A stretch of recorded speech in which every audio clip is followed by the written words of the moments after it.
lovely witches. This is Dawn from Aurora Dawn. Thank you so much for stopping by my channel. This is part 3 of my COVID special. It sounds so professional. But this is really me sharing with you what I normally teach my students who come through the Self-Mastery for Witches class or course. And so I'm giving away the first few classes because I feel like everybody's really stressed out with this virus. And what these first 3 classes teach you helps you to I don't want to say cope.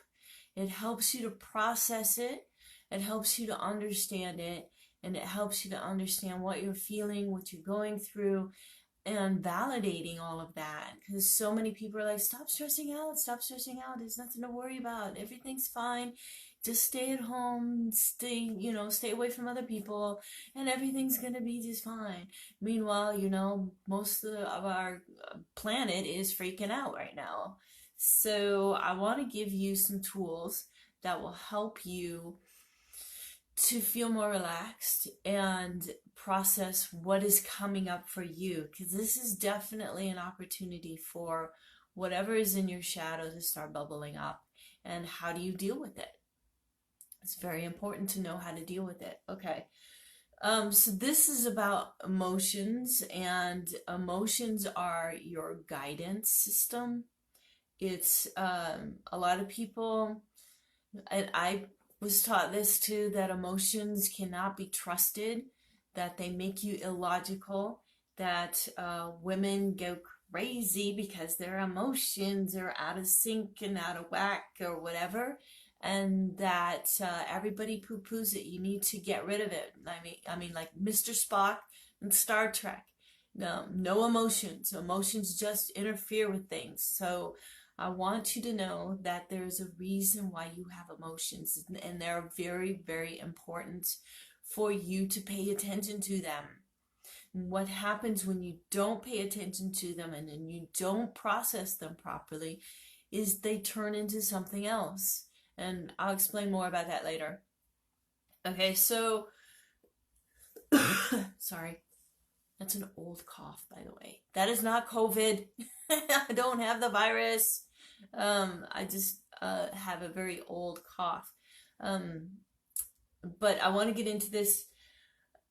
One of the big things about emotions is, okay, like I said, you can't trust them because they'll make you illogical. That's not entirely true. I mean, it is, but it isn't. It all depends on if you're actually processing your emotions and using them as a guidance system, or are you blocking them?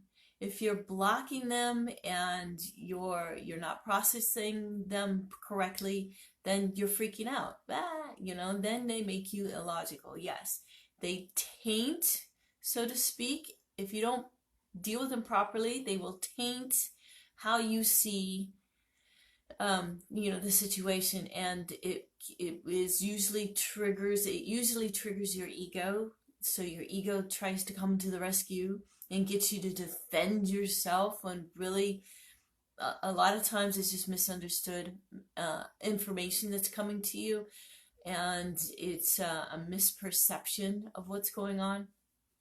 Okay, so just keep that in mind. I want to get into feeling vulnerable, because this is big.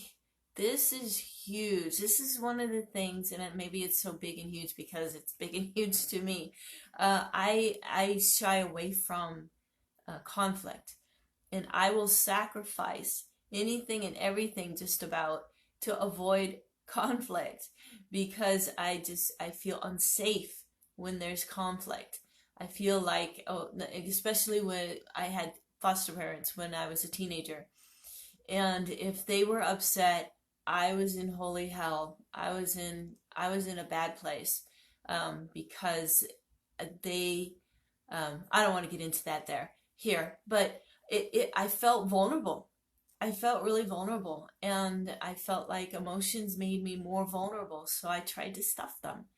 So instead of expressing my emotion with my foster parents, because I knew what the response would be. I tried to do everything in my power to please them, in order to keep them from being upset with me.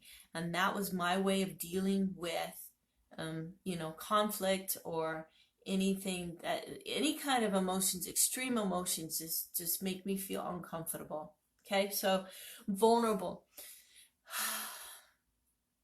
So we get into a relationship, and you expect certain things from that other person, and after a while, after the honeymoon wears off and you start getting to really know each other, then you start seeing their personality come through, and you start seeing their character come through, and you have expectations based on how you were raised. What's that? I can't remember his name. He's a motivational speaker, and Tony Robbins. He told a story about him and his wife. He was brought up to speak. Everybody spoke their mind. Speak your mind and get it out there. And everybody was loud when they talked to each other. And it was just, that's the way they communicated. It was no big deal. Somebody was loud to another person didn't mean they were angry with them. They were just letting you know exactly how they felt and what was going on. Now let's fix it. So I would never survive in a family like that. But anyway, so that's how he was raised. His wife was more reserved, introvert, and was very careful about what she talked about, and it made a big conflict in that relationship. And they had to learn how to communicate with each other so that each other would feel comfortable and safe in processing and bringing out what they were really feeling. So what I have found as far as feeling vulnerable, it comes from a lack of self-confidence. It's self-image, and self-love. When I have a lot of confidence within myself, a lot of self-love and whatnot, I don't feel vulnerable. I feel strong. I feel like I can express my emotions and say whatever is on my mind. And if the other person doesn't understand or they get upset, that's on them. I am expressing in a mature way, and that's important right there. That is important. Expressing your emotions in a mature way. And when you do that, it usually does not trigger the other person's ego defenses. So keep that in mind. But I'm trying to express it in what I'm feeling, and it makes the other person feel relaxed and not feel attacked. A lot of times we try to express our emotions and the other person feels attacked. And so it's important to be confident and feel safe. When I feel confident, it's when I feel that self-confidence and my self-image is strong, and I have a lot of self-love, then I can express myself in a mature way, and I can work with the other person and cooperate and find something that works for both of us, okay? Then I do not feel vulnerable. A lot of times it's your perception of the situation. And the perception of the situation comes from your self-limiting toxic beliefs. Or you can have positive beliefs that help you with your perception. But if you're having trouble and you're wanting to attack the other person, you're feeling uncomfortable emotions, then you know that you are in a place that you don't feel comfortable and you don't feel confident. You feel vulnerable. A lot of times in that place, you expect the other person to communicate and do things a certain way, and when they let you down because they're human, because they were raised differently than you, like Tony Robbins and his wife, there's a learning process, and if you're feeling vulnerable, then it's going to be very difficult because you're going to want to attack that other person. How dare you not say thank you? Look what I did for you. What's the matter with you? What's wrong with you? Don't you care? Don't you value me? And then the other person's going to go, what do you mean? What are you talking about? What's the big deal? Okay, so yeah, and I think you can feel that. I think you've experienced this before. That kind of communication where there's a, I feel vulnerable, you're using me, you're abusing me, and you attack the other person.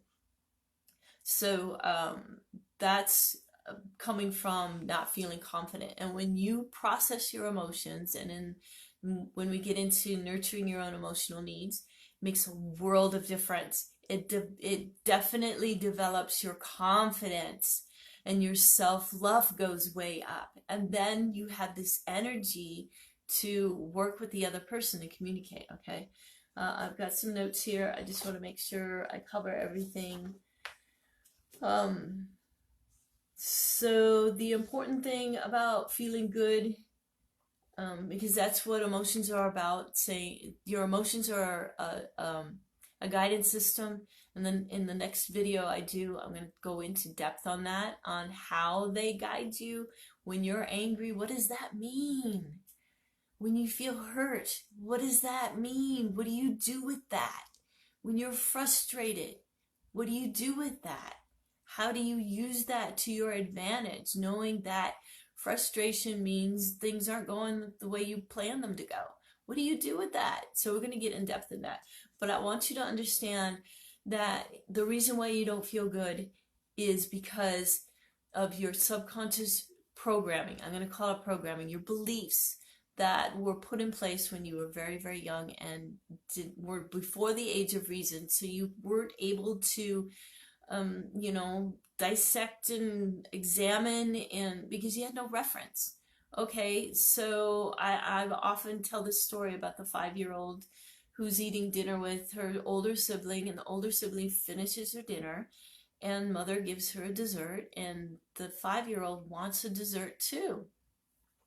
Well, you have to finish your dinner. She never finished her dinner, went to bed without the dessert, believed, learned from that situation that I'm not as good as my older sister. Now, you and I as adults can see what's going on here. She's just teaching her child a lesson. No big deal, no abuse, nothing bad going on here, but this child is learning because that she's not as good as her older sister because she doesn't have anything else to base it on. And that's how she's interpreting. Now, you or I in that same situation might have interpreted in a completely different way. So it's not every 5-year-old who doesn't get a dessert is going to believe that they're not good enough. It doesn't happen that way. Everybody absorbs that information, interprets it differently. But the point I want to get to is that before the age of reason, you have no reference, you have no way of understanding or knowing or how to interpret this information. And the age of reason is about 6 or 7 years old. Some people say 6, some people say 7. I think it depends on the individual. How fast are they maturing and their intellect and their ability to reason. And the way they reason is based on all of that stuff that they interpreted and soaked into their subconscious mind when they were much younger. So we have a lot to deal with, and I am going to teach you how to process the emotions and how to nurture your emotional needs. Getting into your shadow work takes a lot more work and a lot more attention from me. So I'm going to leave that to my course, or you can get into it on your own. A lot of people have courses, although I don't know if they actually work with you one-on-one like I do in this course. And I make it so that I know you are on track, you are understanding what I'm teaching you, and that when we get into surfacing your toxic beliefs, just about everybody gets the last part of the course wrong. So it's and it's not necessarily wrong, they're just not, their ego's not letting them see the truth of what is really happening or what is really bubbling up. So I'm there to help you, work with you, hold your hand, make sure you get things put together correctly so that your subconscious mind is able to release it. Okay, so Next video, I'm going to teach you how to actually do this exercise. If you've seen my other videos, I've gone through it really quickly, and it's just a real quick exercise. And the more you get into it, and the more you use it, the easier and quicker and faster it gets. Okay. So I want to show you something, and I'm not technically, technical stuff. I'm not very savvy, but I want to show you this here real quick. Okay, so here is the feelings chart, and it was created by Dr. John Gray. Men are from Mars, women are from Venus, that famous book. He's written some other books, very, very good reading, very important to read if you get a chance. It's about communication, how you communicate between the two sexes. Okay, so down below are definitions, and I've got another page of definitions. I have this in a PDF, and I want to get it to you. I don't know of any way of doing that on YouTube, so I'm going to post it in my Facebook fan page, Aurora Dawn Witchcraft. Oh no, Aurora Dawn Witchcraft and Magic. Okay.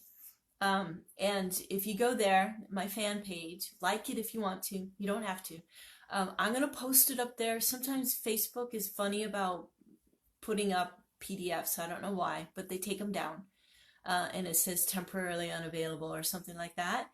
I'm gonna keep an eye on it and see if I can just keep posting it and keep it up there. I don't know how to keep them from taking it down. Otherwise, you can send me an email. I don't have an email list. All these marketing companies, they teach you to have an email list. It's way, way too much for me to keep up with. I like things simple. The older I get, the simpler, the better.